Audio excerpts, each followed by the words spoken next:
In the 1930s, Picasso increasingly identifies with the figure of the bull, its strength, virility, resilience, and savagery. But the bull was also a national symbol for Picasso, who was a Spaniard living in Paris. Picasso was born in the Andalusian city of Malaga, the ancient home of bullfighting. In a lecture on the spirit of Spain, the Andalusian poet, Federico Garcia Lorca, said, "Spain is the only country where death is a natural spectacle." For Picasso, being a true Andalusian included an obsession with suffering, wounds, and the proximity of death. In fact, bullfighting was the last outdoor activity he gave up in his old age. Unwilling to renounce one of the world's last primitive rituals of sacrifice, Picasso was drawn to its barbaric eroticism and instinctual pleasures. The bullfight was a type of muse for Picasso throughout the 1930s, just as it was 100 years earlier for his mentor Francisco Goya. Picasso was particularly absorbed by the relationship between the horse and bull in the bullfighting arena. Blindfolded with a red scarf and surgically relieved of its voice before the fight, the horse is little more than target practice for the enormous bull, being frequently disemboweled in the process. In Picasso's many drawings and paintings on the themes, he gave the horse female and passive characteristics, while he identified himself somewhat unsurprisingly as the heroic bull. Clearly, he conflates the conflict between the two animals with his own tumultuous relationships of the period. But, and this is typical for Picasso, he also relates it to sex. Although the series of encounters between the toreadors and the bull that take place in the arena have often been compared to lovemaking, Picasso's focus is instead on the climactic collision between the bull and the horse. Never is sex and death so close in the heightened physical excitement of the bull finding its target in the horse's fleshy underside, followed immediately by the collapse and exhaustion of the horse, and the bull's first mortal blow by the picador's lance. It's the beginning of their shared mortal fate. Instead of continuing to give the bull and horse human characteristics, Picasso begins in the 1930s to represent the Minotaur, a culmination of the bull-horse struggle in the fusion of a beast with both human and animal characteristics. Now, according to Ovid's myth, the Minotaur was the progeny of Pasiphae and the sacred bull. Having been cuckolded by a bull, King Minos condemns the Minotaur to Daedalus's labyrinth.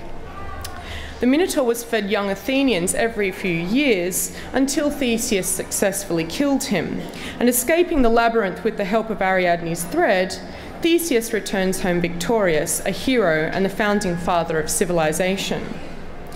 Picasso identifies with the sexual potency of the Minotaur in a series of etchings he made for the Volar suite and the Metamorphosis of Ovid.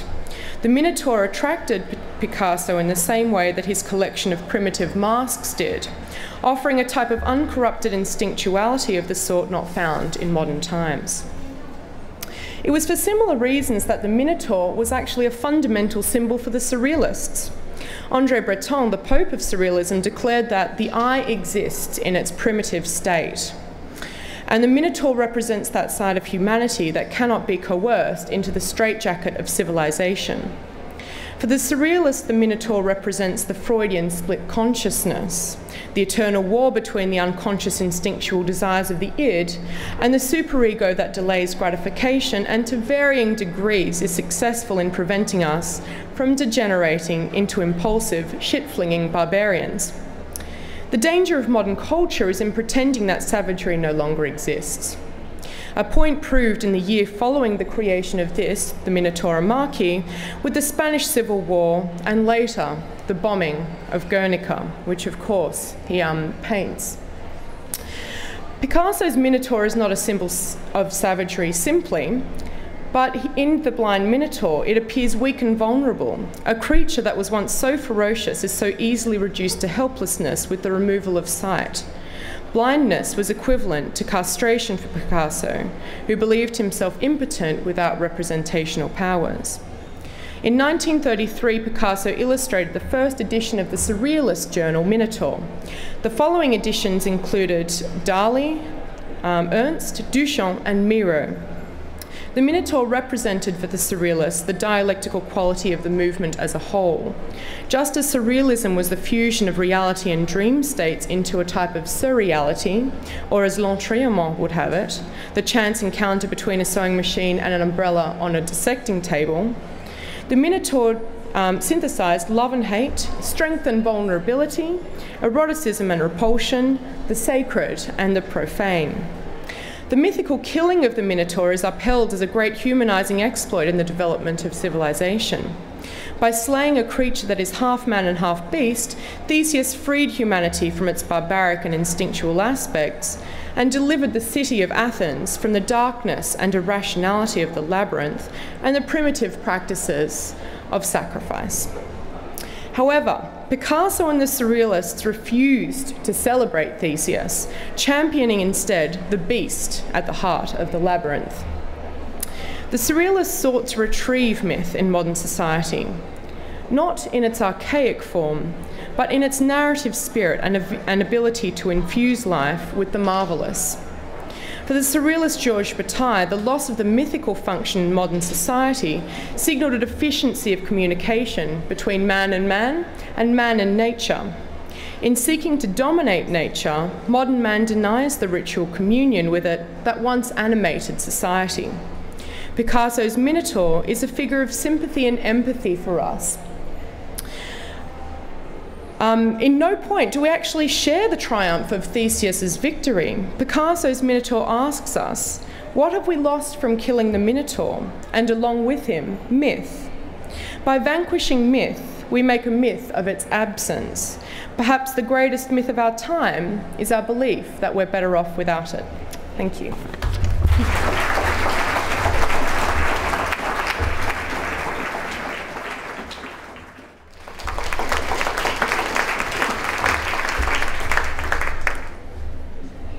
Painting isn't an aesthetic operation.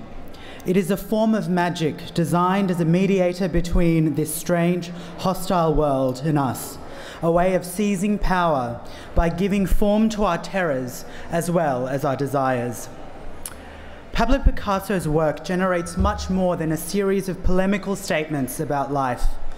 While I am no art critic or historian, from my own brief engagements with his work, his innovative material practices inspire me to challenge the way I think about beauty, vulnerability, carnality, and violence. For most of us, politics can be tiresome, banal, and even loathsome at times. Whether it is public policy debate on refugees or the debates on climate change or even higher education, Australian politics leaves much to be desired. However, what may translate into our emotions as annoyance or apathy ought to motivate us for change. Not only does Picasso's work encourage experimentation with aesthetic forms, it also elicits visceral responses that shock and confront us. We only need to observe Guernica momentarily to be reminded about the carnalities of violence. Certainly when it comes to a broader critical engagement with accepted norms and conventions, Picasso's work gestures to the transformative capacity of art that is not confined to the walls of the gallery.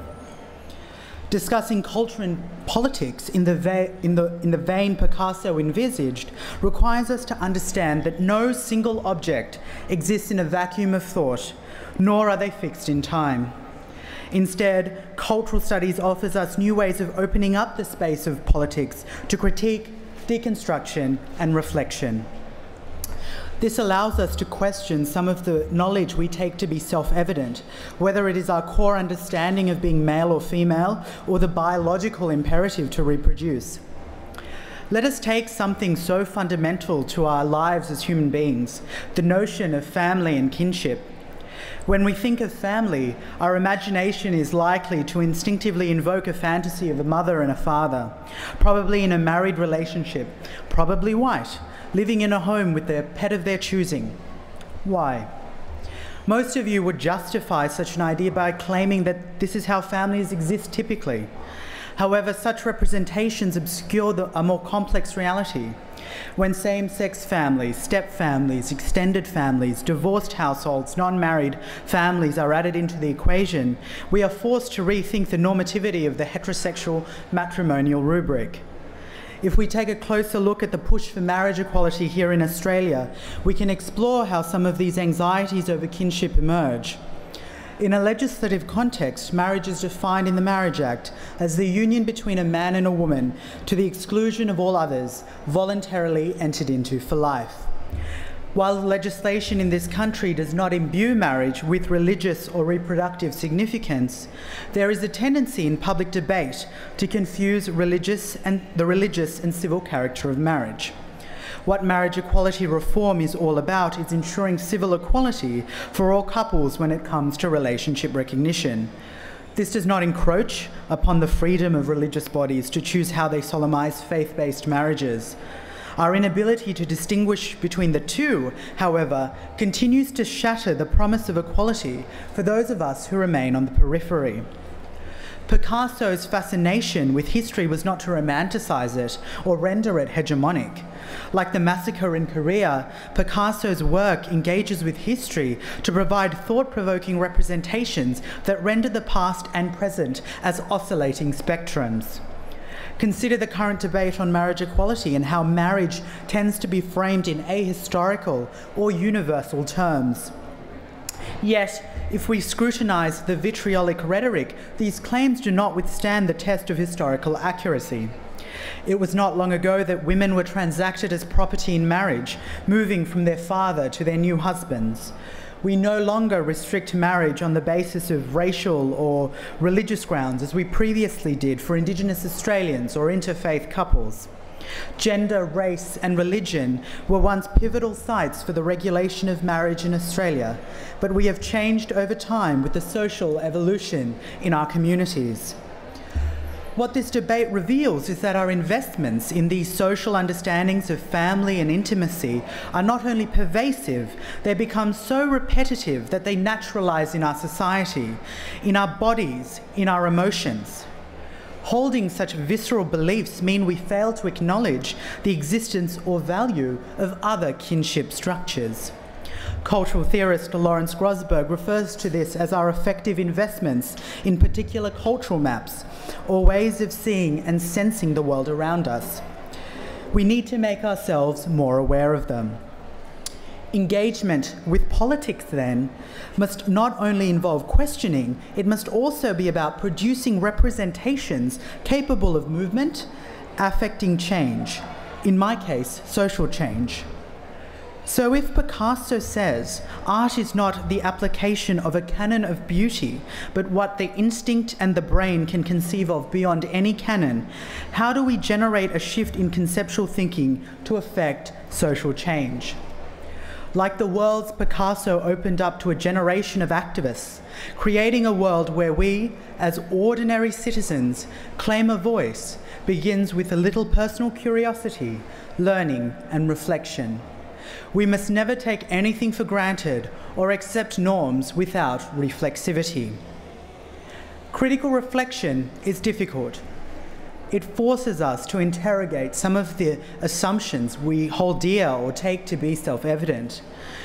We should embrace, not erase, these challenges.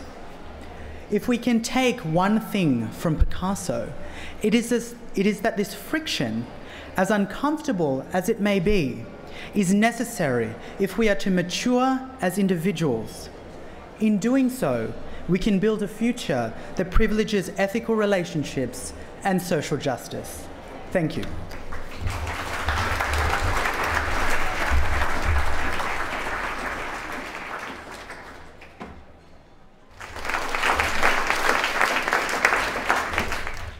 So I guess my talk is a little bit of a warning against believing the myth of Picasso. So I note that as you come up the stair, it's probably the only show that this gallery is put on where there isn't a picture of the paintings, but just the name and his photo. Can you imagine a Matisse show with a picture of Matisse or, you know, some other artist? No one is known as well through images as Picasso. So not only does he like images of himself, but he also likes stripes. And like almost we think of an artist in stripes, and that's why I'm not the only one wearing stripes, thank you so much. And in the back row there too, I see. And not only does he wear, so like artists wear stripes, but it's become a sign of the artist. So here in this ad for Apple from 1997, it's sort of like all geniuses, all artistic geniuses must look like that. Now, it is absolutely certain that Picasso loved stripes. So if you look at this picture of his hero Courbet, you can see that Courbet has striped pants. And a very good art historian called Linda Nochlin has noted that he got those pants made for himself to link him to his hero. And in this set of etchings, he painted Goya in striped pants and wrote a letter to his friend saying, well, now it's Courbet, Goya and me. But it's this idea of linking himself to all the great masters that have come before him, that he is the greatest artist that's ever lived. Now, a simpler answer to why you would wear stripes is because after the 50s, and where this show comes from, that's Jacqueline Roch, who gave the artworks to the Musée d'Orsay, is of course when you're in Nice, you want to dress like a beach bum, I guess. And the sailors of France wore striped shirts, but also, more importantly, the Brittany fishermen. But obviously the striped shirt is connected with marine activity or athletic activity. Here's Manet in a striped shirt. I had a picture of Matisse in a striped shirt from 1906 as well. But you know, so obviously it predates Picasso, it predates this usage. So, you know, he's connecting himself, and then it comes into fashion through Coco Chanel. So if anyone's seen Coco before Chanel, the movie with Tattoo, and you can see that she was watching the Brittany fishermen and she thought, well, what better example of form follows function, or what is the best example of modernism than the Brittany shirt? Here is the Woody Allen movie, Midnight in Paris, just to prove that Picasso didn't always wear stripes. So I'm sort of saying, how do you read the fashion? Here he was a symbolist artist from 1907, an earlier, darker period, and he wore dark clothing. And this is the 50s again. Here he is with Gary Cooper, and Gary Cooper gave him a gun. Gary Cooper also gave him a cowboy hat. And he went to the Cannes Film Festival. He had a great time down in the south of France. Here he is with Brigitte Bardot, and there are a lot of photos. But this is a serious point, that sort of the shift in my talk, is that he was a celebrity and he created celebrity. He's perhaps the first artist besides Salvador Dali that said, I'm going to do PR. I am going to be the greatest celebrity that's ever lived. And those photos that you've just seen were done by famous photographers. David Douglas Duncan, one of the most famous time photographers from the Korean War. Also Andre Villiers, you've already seen with photos of his. The one of Jacqueline Roch was done by another famous photographer called Andre Villiers. Here we have one called John Milley, which I see is already up on the screen, so we see it again. Again and again we see these images of Picasso until we can't think of Picasso without seeing the images. So this is a film by John Milley that went towards the process of a genius. How does a genius work through light? How does it, you know, and there's another photographer too, Clouseau. But here I'm going to say that I think that Picasso was doing more than just a marine shirt. Here it's the stripes of a clown. And Charlie Chaplin, Buster Keaton. Here it's the stripes perhaps of a criminal or a convict that's escaped prison, like Jailhouse Rock, or as Andrew told me earlier, like the Hamburglar. But here with a hat. But there is a history of the stripe that connects to the outsider. Before the 19th century, when it became athletics and marine, it was connected to the villain, to the prostitute, to Judas even was shown in stripes. And here are the stripes of the French Revolution. The revolutionaries wore stripes. This is from Super Size Me, when they did the revolutionary food where they started eating terribly disgusting stuff from the 19th century. I think you've seen that show. But also I think he's playing with... So what I'm saying is all the photos you've seen of Picasso, he is not just being photographed by a photographer, but he was collaborating with that photographer to make images. Here I think this is a Courbet again. Here is another one by David Douglas. Just the eyes are a synecdoche of what is Picasso. I'm just the staring eyes of genius. But what I'm saying is that the striped shirt is also a synecdoche for Picasso. He is a striped shirt. You can't think of a striped shirt without thinking of Picasso, which is no reason. And that this is just a work, just to finish, by Catalan, where he made a puppet like this, but with what do you call it, a mascot for MoMA, and it was Picasso mascot. And I think that this work sums up what I was trying to really say, which is be wary of the myth of Picasso, because if you just look at the images, the photography, the film that he wanted you to see to make him into this great celebrity, then really maybe what you're dealing with is the sort of Disneyland Hollywood version, which I think is what Catalan is trying to show, that maybe we're turning the art gallery into a Disneyland for adults.